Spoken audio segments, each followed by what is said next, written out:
Hindi ka ba titigil? Ayaw mo makinig. Puro ka social media. Alicia! Alicia! Alam mo kung buhay lang yung mama mo, hindi ka siguro nagkakaganyan. Ano ba yan, Tay? Ba't ba galit na galit ka? Eh paano puro cellphone na lang yung inaatupag mo? Nakikita ko yung mga post mo, hindi ka ba nahihiya? Nakikita ko lahat, pinagtitinginan ka na ng mga maraming manonood. Pinagkasabi mo, malamang influencer ako. Tsaka, ang dami-dami kong followers. Tapos, kilala mo yung Boy Legit? Kilala mo yon? Yun yung mga sikat na influencer na gusto kong makasama. Kaya naggaganon ako ng post. Tsaka ano namang mali sa post ko? Influencer naman ako. Mga sikat nga sila pero nilalagay nila sa lugar yung pagpo-post nila. Hindi katulad mo, tingnan mo yung suot mo. Ano meron sa suot ko, Tay? Halos kita na yung mga kaluluwa mo, ayaw mong ayusin. Mama mo, alam mo, noon, nung buhay pa siya, halos hindi mo makita talampakan. Samantalang ikaw, tingnan mo. Tapos ipopost mo pa in public. Hindi ka na nahiya. Sa susunod na makita ko na nag-post ka ng kung ano-ano at ayusin mo yung makeup mo, tingnan mo, mukha ka ng espasol. Umatin ka ba ng foundation day? Ha? Ayusin mo yung pagpo-post mo, kung hindi, ako magbabas sa'yo. Tandaan mo yan. Mapapahiya ka. Mas mapapahiya ko kasi ikaw yung tatay ko. Napaka-OA mo. Tingnan mo sa... Ayesha! Ayesha! Bata yan, oo. Ano ba nangyayari dito? Oh, Hello po, Tay. sige, okay na. Ano po nangyari kay Ayesha? Eh yun nga, napagalitan ko na naman. Kasi puro social media ang inaatupag. Hindi niya pinapansin yung suot niya, kung ano-ano yung pinopost niya. Kayong dalawa, bakit ayaw niyo pagsabihin yung kapatid niyo? Lumalaking ganyan, ayaw niyang gumaya sa inyo. Ganito po kasi yun, Tay. Hindi po kasi kami, close masyado. Hindi ka close? Pinagsasabihan po namin yan pero hindi naman po nakikinig sa amin eh. Eh, sa school nga po, halos di na kami pansinin. Parang ayaw niya kaming maging kapatid. Oo nga po. Tignan nyo, sa bahay pa lang po, hindi na kami pinapansin nun. Nangyayari sa kanya. Pero sige po, Tay. Tatry po ulit namin kausapin si Ayesha. Sige, paki na lang, ha? Sige po, Tay. Sige po, Tay. Pasok muna kayo. Ayesha, pwede ba kita makausap? Sige, sayangin mo oras ko. Ano ba yun? About kay tatay. Nagalit kasi siya kanina. Sinabihan niya kami kausapin ka. Dahil sa mga suot mo. Alam mo, Aye, nababahalan na din kami sa'yo eh. Kami na yung napapagalitan. Ano-ano ba kasi yung mga sinusuot mo? Ano ka, Bold Star? Sana naman please makinig ka kay Papa. Ano pinagkasabi nyo?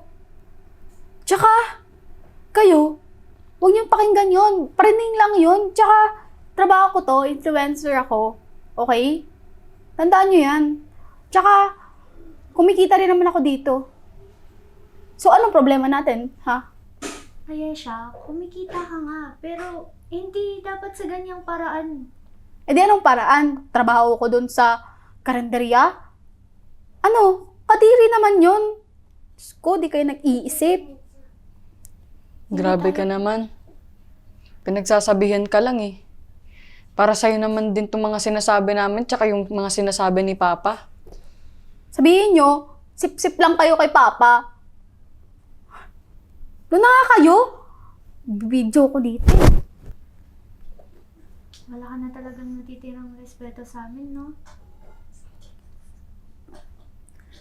Hayaan mo. Sasabihin namin kay Papa lahat ng sinabi mo ngayon. Di ka na namin pakialaman. Since ayun naman yung gusto mo, di ba? Alam niyo yung dalawa, ang drama niyo talaga. Ano? Nag-a-acting kayo? Malis na nga kayo. Diyos ko. TikTok ako dito.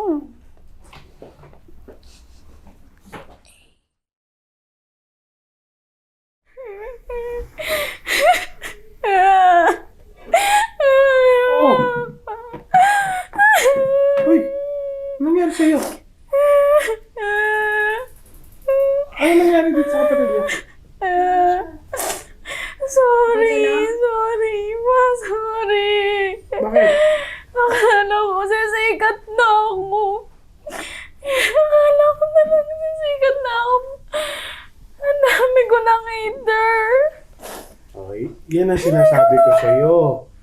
Hindi ka kasi nakikinig. Alam mo, sa panahon ngayon, ang iingatan mo yung mga pinopost mo. Kasi nakarelate sila kung ano yung pinopost mo. So ngayon, nakahanap ka na ng katapat, madami ka ng basher, may mga hater ka na. So, hindi mo na masikmura kung ano yung mga sinasabi ngayon nila sa'yo.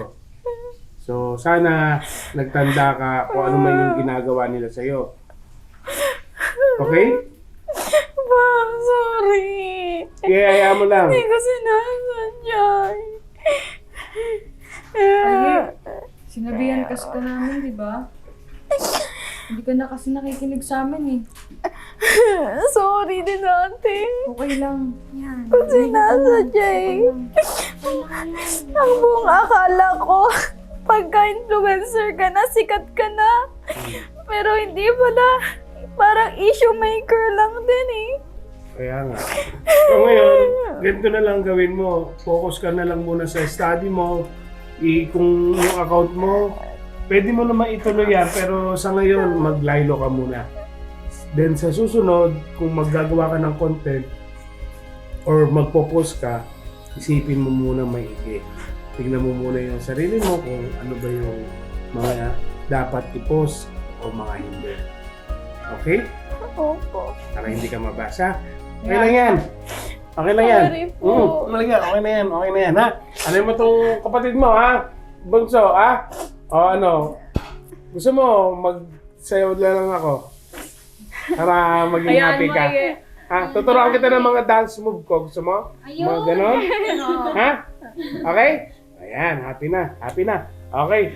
So, ano yun yung kapatid niya, ha? Alalayan niyo, ha? Don't worry, Aye. Tutulungan ka namin sa basher mo. Oo. Kung mag-alala. Lalas ba ka natin? Dalat ba? Ayan! Go! Go! Go! Go!